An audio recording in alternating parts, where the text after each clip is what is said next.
Hey, it's me, Jazzy C. The X-Men are an allegory for marginalized groups. That's not subtext, it's text. Claremont defined the X-Men and made them what they are today, i.e. popular and good, and part of that was really taking that marginalized concept seeded during Kirby and Stan's run and making it flourish into a wooden oak that became a pillar of their identity. The stories deal with bigotry of all sorts, systematic, interpersonal, internalized, and so on and so forth. But the allegory has also famously received a lot of criticism. Does it work? Does it not? Is it harmful? Or is it helpful? So let's explore all that, the common shitty arguments, the counter arguments, the good arguments, and if there is even a point to all the discussion in the first place.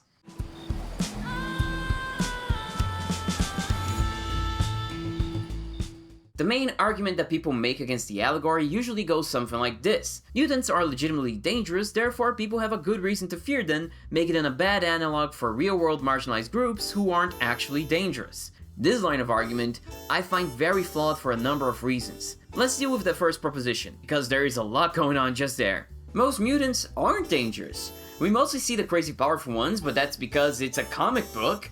Cool powers make things more interesting. That should go without saying. People like Storm and Magneto and Xavier, who can literally change the world with their powers, altering the magnetic poles, causing floods and droughts, wiping memories, etc., are just interesting and make for interesting stories. But by and large, in-universe, we are shown quite often that most mutants do not have consequential or dangerous powers like that. For every Omega-level baddie, there's a whole bunch of Morlocks. Morlocks!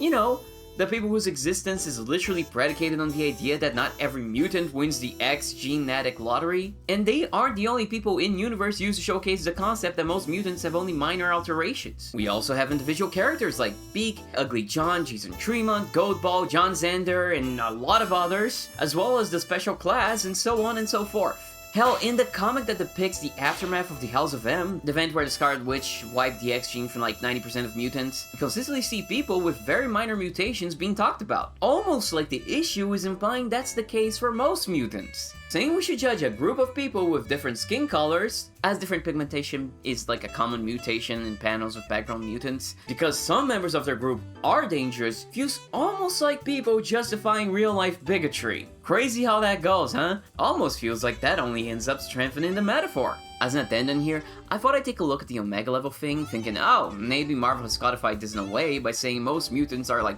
beta level or whatever. Turns out, the whole classification thing wasn't ever made clear. Classification was mostly made up just to talk about Omega level mutants, which I feel like really proves my point that the comic only cares about the powerful ones. So the right phrase is, some mutants can be dangerous. Another thing of note is that I feel like most people's biggest concern regarding how dangerous mutants are is more about the actual initial time where their powers show up than anything else. We are pretty consistently shown that it is dangerous when those powers initially manifest. I mean, there's a real danger in a team randomly getting a potentially dangerous superpower out of nowhere, right? Despite, however, the many conditionals that are on that phrase, that most people for some reason deem fit to ignore, still there is a point there. But the right solution for something like that would be something like a support framework, a governmental initiative to help young mutants deal with possible adverse effects of their powers to them and others during their manifestation and after it. For the latter, it could be something like a school? Like a school for gifted youngsters, maybe? Nah, that never worked. We should instead just fear them and hate them and work only on extremely heavy-handed, intolerant, genocidal solutions. In my opinion, all of that still just strengthens the allegory. Pointing out how fear and hate precludes actual good solutions from coming to fruition is very accurate to real life. How many times has the solution been understanding and accommodation, and not just extermination and quote-unquote solution? Which does touch on another part that I hate about this argument, which is how quickly people that make it seem to just forget that mutants are like, you know, thinking living people. Even if they can be potentially dangerous, I think it's really unethical that people are so quick to say they deserve the bigotry. That's not what most people are trying to say, of course, but on occasion you do get a sense that some individuals are trying to do that. And that's the other part of this, the idea that if someone's potential for harm of others is larger than average, that's an automatic pass for discrimination, which I find kind of crazy. Like, for example, if we meet aliens, are we gonna be ultra racist with them if they have like 4 arms and people are like, they are 2 times more likely to beat me up if they have 4 arms? Like, are we gonna start banning buff people from concerts and stuff like that? Or just public space? Like, dude, like I still wanna go see Kendrick Lamar even though I have these massive guns, you know what I'm saying? If the potential to harm is enough to warrant discrimination, then what about like people Like normal people? I hear some say the mutants could do significantly more damage. Setting aside the previously established fact that most mutants couldn't, even then, isn't that all the more reason not to discriminate? It's a very backwards idea. Oh, mutants are exceptionally dangerous? Then let's create an environment of discrimination that is sure to instill in them a lot of resentment and will inevitably lead to a bunch of mental health and environmental issues. Surely that won't cause anything bad to happen ever. Hey Eric, what's up man? What are you doing here? Moving a little away from the overall argument, but still tied to the potential to harm concept, is another argument that I see people use to shit the allegory, which goes, the mutant allegory is dumb because mutant haters should hate the other superheroes too. Except, I think this argument actually works in favor of the allegory. If the bigotry against mutants makes sense, why is it that in-universe, we don't see the same kind of hatred directed at superheroes or super people in general? Like the existence of other super people in-universe makes it so that the particular hatred towards these super people, i.e. mutants, doesn't make sense. Why is the Fantastic Four fine, but not the X-Men? Well, because it purposefully doesn't make sense. But that doesn't make the allegory worse, it makes it better. Because real-life bigotry doesn't make sense as well, as the initial criticism points out. It's almost as if mutant hatred is actually senseless bigotry, and it's never been about how dangerous the other group is. It's almost as if painting the other as inherently dangerous is an age-old tactic used to justify discrimination. So, the initial argument that discrimination against mutants makes sense just doesn't hold up on any level. In moral terms, in the reality of the fiction of the comics, and the fictional fiction of the detractors' minds who never touched comics ever. Probably, I don't know. I'm being very mean today, but I'm just so tired of this discourse. But going back to the main argument of critics, the second part of it I find much more compelling, despite all my asterisks on the first part. It's very valid to point out that mutants having awesome powers does make them dangerous, which might reinforce real-life stereotypes of minorities being dangerous, even though in real life that's all just baseless bigotry. Even if there is more nuance to the in-universe situation, that point still stands, right? Well, yeah, and I actually kind of agree with it.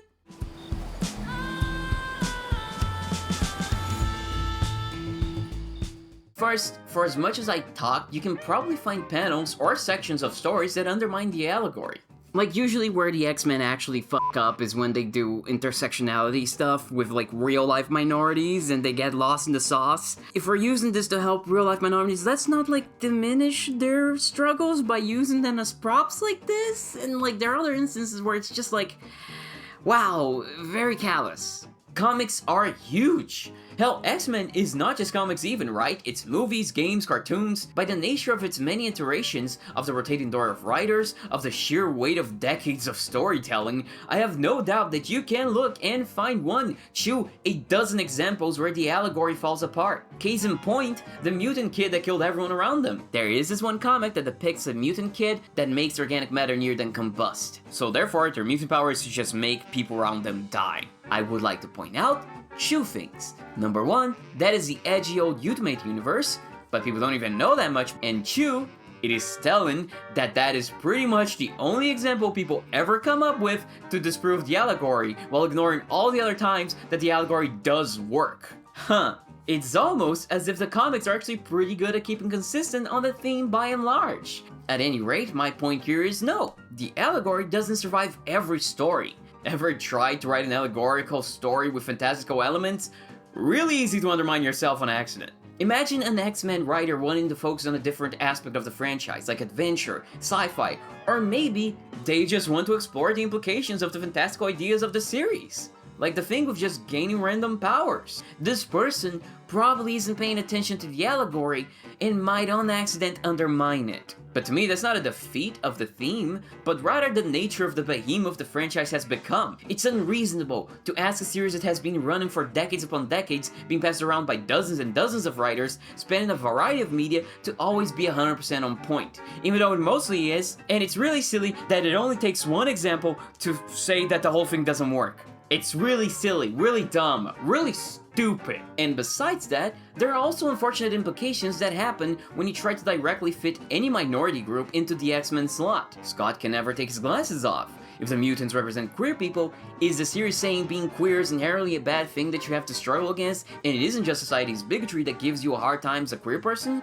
Krakoa is an ethno-state, And it is Paradise! Magneto is a parallel to Malcolm X? That is a very charged reading of an often misrepresented historical and political figure. Also, not a true thing at all. Stan Lee literally said if they were inspired by the civil rights leaders, it was unconscious. Claremont, on the other hand, says that when he wrote those characters, he was inspired by two Israeli prime ministers instead. There's the problems of the legacy virus, Abe's parallel, and so on. Regardless, whenever you try to draw these parallels directly, problematic elements always surface. But that's why the Mutant Allegory isn't actually an allegory.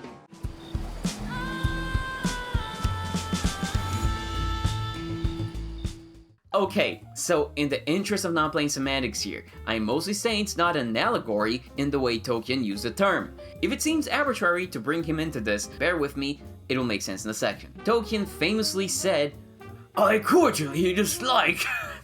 That's my British voice, you're just gonna have to bear with it. "I cordially dislike..." I can't. I'll read it normally. I cordially dislike allegory in all its manifestations, and always have done so since I grew old and wary enough to detect its presence. I much prefer history, true or feigned, with its varied applicability to the thought and experience of readers. I think that many confuse applicability with allegory, but one resides in the freedom of the reader and the other in the purpose domination of the author. Independent of the actual meaning of allegory, what he is essentially saying here is that when an author forces a direct parallel in their story to a real-life situation, you eliminate others' interpretation of your work, hence domination of the author. Now, I don't actually that notion. It's always weird to me when people who value so much different interpretations of an author's work don't value the author's own interpretation at all. Like, surely their interpretation also matters, at least as much as the other interpretations? If art is expression, should it really just throw part of the expression in the trash? But that's not here nor there, not what any of this is about, and I'm sure there's nuance here that I'm, like, misrepresenting. Whatever. Setting aside that Tolkien thoroughly underestimates the capability of people to completely miss the point, I think his philosophy on the subject is more or less that of the X-Men. The point is applicability, less of a mutant allegory, more of a mutant metaphor, which is actually how most people refer to it. Like, I just made up the mutant allegory thing. There is a passage from the All the Marvels book by Douglas Woke that... Is his name really Woke? Is that how you pronounce that? Probably not, I don't care. That speaks to this. Great book, by the way, still reading it, but highly recommended so far. Dude read pretty much all the Marvel comics and kind of builds a line tying it all together by his own interpretation, while also mentioning the stuff like outside of the comic and the creators and their own personal strengths and weaknesses. It's really cool. Would make a dope YouTube video, honestly. Maybe I'll make some propaganda for it later, I don't know. The particular genius of the metaphor is that it applies to a whole lot of people in a very general way, enough to permit readers' identification with the X-Men as a group without applying completely and directly to anyone. And its like corollary is that mutant suppressors are humans, a group to which every reader and creator of X-Men comics does belong. Violence against mutants is committed by us, or at least in our name, which should bring about some type of self-reflection, but as we'll see later, it doesn't do that on a lot of people, sadly, because people are stupid, I guess. And also how bigotry works. Anyways, mutant is, in effect, any way that someone can be different from people in power, or anything for which people can be unjustly oppressed. Anyone who starts thinking of Magneto and Xavier as equivalents to Malcolm X and Martin Luther King Jr., or Lee Kuan Yew and Lin Chin-Xiang, or Betty Friedan and Valerie Solanas, will not get very far before realizing what a terrible idea that is. The fictional mutants' ideologies are their own, and can change over time without doing a disservice to real people's histories and evolving ideology. X-Men is varied in the pool of experiences and events and figures that it draws inspiration from. So because the mutants also have such a universal but also unique position, it's damn near impossible to actually fit them as any actual real-world group. King advocated for peaceful resistance. Charles Xavier made a school for child soldiers. Krakoa is an ethno-state? Yeah, sure, but they aren't displacing anyone where they are founded and have on their constitution to make killing absolutely non-permissible against humans. For as many problematic elements arise when we try to directly map these fictional elements to real-life elements, just as many problems arise because most of them are nowhere close to being one-to-one parallels. There's an inherent abstraction baked into the series that is there to some extent by design, so we can have our cake and eat it too. I'll say though, I feel like that's true of every metaphorical allegorical work of art. Very few of them are one-to-one comparisons. Surely we can suspend our disbelief to absorb the overall point so long as the plot's wrinkles aren't too severe. Like, we already pretend that people never take a dump in these, so like, is that asking too much? But at any rate, The X-Men story is not one about disabled people, or people of color, or queers, or of religious minorities, or whatever else. It's about none of those groups in specific, but about what they all share. Being othered. And that's the genius of it. It's why so many people that aren't part of any sort of discriminated group also relate so hard to them. Because the internal, not systemic, gotta make that difference clear, feeling of being othered is universal. It first comes up in your teenage years for natural reasons, when you feel like a stranger in your own body as it changes into something very different. Then it pops up again for unnatural reasons as you reach adulthood and become a cog in a capitalist machine. Eventually, you feel like you don't want to spin anymore, and our society shames you for it and says you should want to slave for your betters, you should be glad for the opportunity. And that feeling returns. You don't fit into the system because nobody does in the system is natural, but that's another conversation. Let's not get into that. Point is, you feel the same way as the X-Men. The wide applicability of the X-Men is also why we have people who saw Executioner in X-Men 97 and, without a hint of irony, identified much more with him rather than the heroes they supposedly idolized all this time. The metaphor was lost on these people because they could never look past their own ego. What they identified with in the X-Men wasn't a capital S struggle, but their own struggle. Like that one lady that praised Rage Against the Machine for helping her rebel against her parents and against being vaccinated, and Tom Morello had to give her a shot of reality. Wait, would Tolkien call that domination of the altar? Those people make it all about them and how they feel, their feeling of otherness, no one else's. But that cognitive dissonance is, like we've talked about before, a feature of bigotry, not a bug. Bigotry is nonsense, so the only way it can make sense is if you get accustomed to nonsense. All that said, I think all this talk, as interesting and valid as it is, also kind of misses the forest for the trees a little bit. Instead of talking about the nitty-gritty of the metaphor, doesn't make sense from all angles, yada yada yada. Why don't we I don't know, talk to people? Did X-Men reinforce bigoted ideas on people? Did marginalized people felt good or bad about the metaphor? Did they identify? Did the message hurt or help? Like, instead of, being armchair philosophers about it, we could just go out and talk to people. Just saying. I can't speak for anyone else, but I know that my queer ass felt very seen. So, I leave you with yet another excerpt from all the Marvels, and a letter from a reader to the Uncanny X-Men team. I may not be pointy-eared and blue or able to go bamf, but because my hands and feet are misshaped and I wear an artificial limb, I can no more pass for normal than Kurt. So it is that his and my life experience and outlook most interlock, and he becomes both a mirror and a self-portrait of sorts, as well as a role model. Like Kurt, and sometimes with or through him, I discovered that it truly is better to be a whole me than normal. Did Claremont and Byrne and Cockrum ever present Nightcrawler as disabled? Not in so many words, but the way they portrayed him is absolutely open to being understood that way, as X-Men in general is open to being read as a story about disability. It's not an unproblematic reading, but what is? Still, if you're a kid growing up in a place where people hate and fear you for what you are, no matter what that is, then X-Men is a story that tells you that you can be yourself. And it's going to be hard, but there is hope. Once Claremont and Barnes started playing with the mutant metaphor, X-Men became to comics approximately what David Bowie was to music. The signal to every misfit out there that they weren't alone and that things might be okay after all. To identify or be identified as a mutant means that you will be hated, but it also means that you will be loved. That you will have a community that will have your back and take you seriously.